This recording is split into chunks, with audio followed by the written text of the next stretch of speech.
Hello, I am Pankaj Sharma from PM Expert. In this video, we will intuitively compare four basic Ethernet devices: hub, bridge, switch, and router. We will see what each one does, where it lives in the OSI model, and why switches change the game. First, the hub. A hub is a multi-port repeater at OSI layer 1. It has no awareness of MAC or IP addresses. It simply regenerates incoming electrical signals and sends them out to every other port. Let us draw a hub with 4 hosts. Now, watch a frame from host A. At the hub, it is copied to all ports, so every host sees it.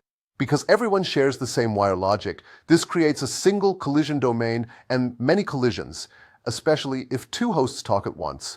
Hubs are largely obsolete today. Next, the bridge.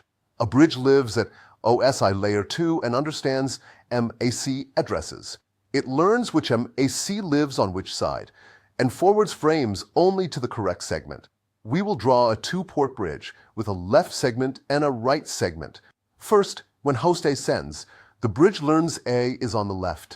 Then it forwards only to the right segment if the destination lives there, reducing unnecessary traffic.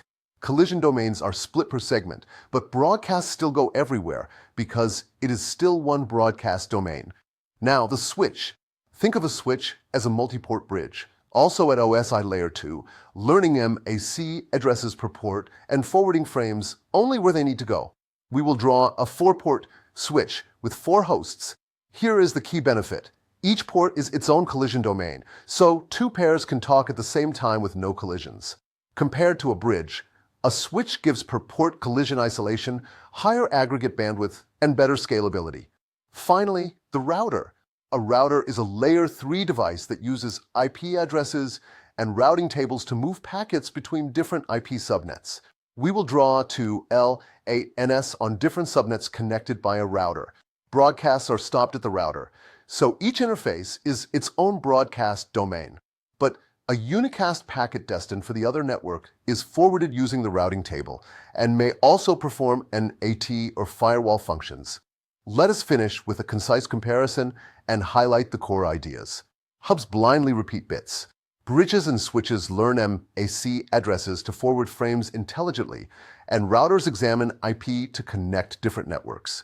Switches eliminate collisions by dedicating a collision domain per port, and routers break broadcast domains entirely.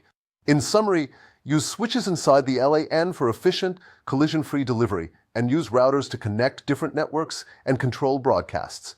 I am Pankaj Sharma from PM Expert. Thank you for watching.